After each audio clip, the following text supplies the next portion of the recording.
तो ज़िबा बड़ाई साहबा, आपने अब तक जो कैंपेन किया है तो लोग जो हैं वो क्या चाहते हैं आपसे कि आपको वो अगर इलेक्ट करते हैं तो आपने उनके लिए क्या करना है? जी, इश्यूज़ तो सारे हलकों के वही हैं जो इस हलके में हैं। अगर आप देखें तो बहुत ज़्यादा बड़ा इशू जो हमारे यहाँ चल रहा है वो हेल्थ के इश्यूज़ हैं, हमारी इन्वायरमेंटल पोल्यूशन के इश्यूज़ हैं। हेल्थ के इश्यूज़ में अगर मैं देखती हूँ तो मेरे हलके में कैटेगोरिकली दो क्लियर कट तबके हैं, एक बहुत ज़्यादा हाई फ्लाई और बहुत ही ज़्यादा एलिटिस्ट तबका और एक बिल्कुल ही डिप्राइव्ड और अंडर प्रिविलेज तबका। लेकिन दोनों तबके जो हैं वो क्राइसिस का शिकार हैं। अगर आप हेल्थ के मामले में देखें तो वो नीचे वाला तबका जब खाली जेबें लेके सरकारी अस्पताल में जाता है तो वहाँ पर दवाइयों का भी फैसिलिटीज़ का भी फुकदान है, एक एक बेड पे दो दो तीन तीन मरीज पड़े हुए हैं। I myself am observer of all this in all the hospitals. और अगर आप देखें तो वो पैरामेडिकल और डॉक्टर्स जो हैं वो ओवरवर्कड हैं, वो चिड़चिड़े हैं, वो अटेंड नहीं कर रहे। मालदार तबका जेबें भर के प्राइवेट हॉस्पिटल्स में जाता है तो वहाँ पे एक इंडस्ट्री बनी हुई है हॉस्पिटल्स, वहाँ पे आप अनवांटेड वेंटिलेटर्स पे मरीज डल रहे हैं, अनवांटेड सर्जरीज हो रही हैं, इमरजेंसी मरीज पड़ा हुआ है, जब तक उसको पैसे नहीं देंगे उसकी सर्जरी कोई नहीं करेगा।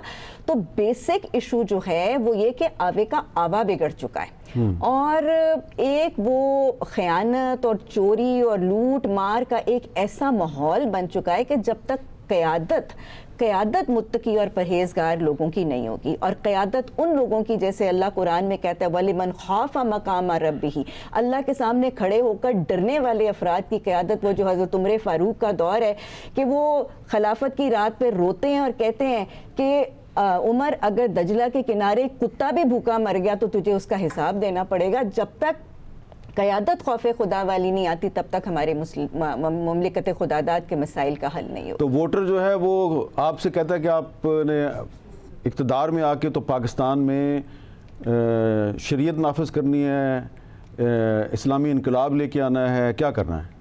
इम्प्लीमेंटेशन ऑफ कुरान आज हमारे माशरे की ख्वाहिश भी है, लेकिन वो तो हमारे आइन में लिखा हुआ है लेकिन हमने नहीं किया।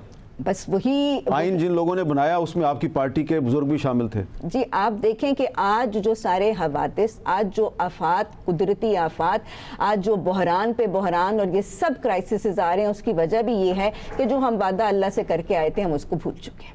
हम उस कलमा तैयबा के वादे को भूल चुके हैं। वो सिर्फ स्लोगन नहीं था, वो सिर्फ नारा नहीं था, वो तो हमारा अल्लाह से वादा था। आप इत्तेफाक करते हैं? मैं सर इसमें एक चीज़ ऐड करूँगा सर।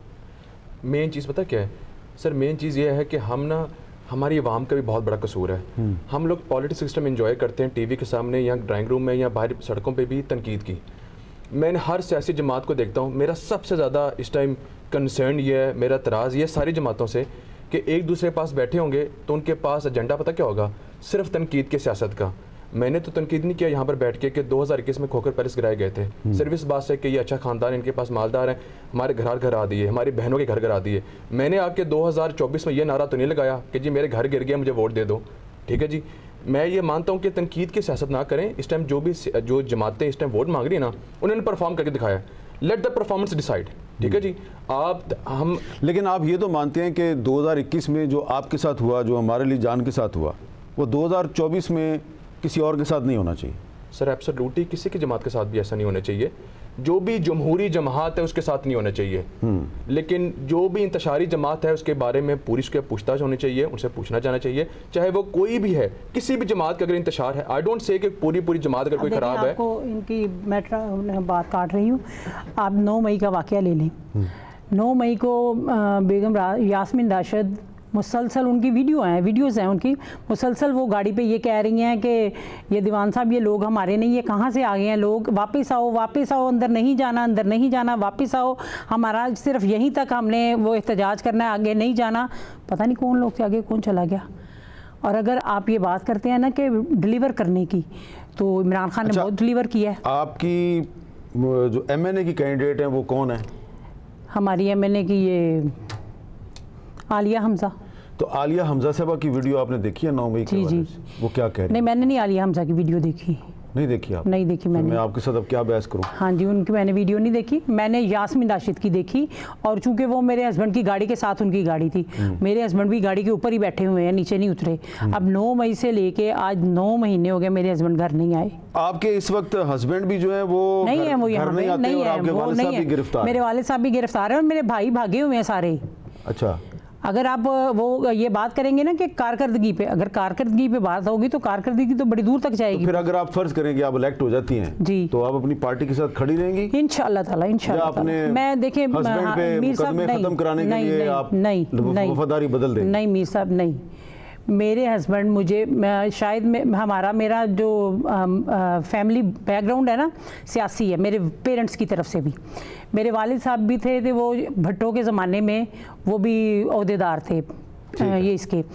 तो अब जो मैं शायद थोड़ा कभी मैं आई नहीं इतने साल, मेरे हस्बैंड ने इलेक्शन लड़े, कभी मैं कैंपेन पे नहीं उनके साथ गई। बेशक मुझे सियासत का इल्म ज़रूर है, मैं 34 साल उनके साथ ज़िंदगी के गुजारे हैं, मगर जब ये अब हालात देखे, मेरे बच्चे कहते थे कि मम्मा ये कैसे, आप क्या करेंगी, तो मेरे हस्बैंड ने एक ही बात की, उसने कहा कि ये सियासत नहीं है, ये मेरा खुदा जानता है, ये जहाद है।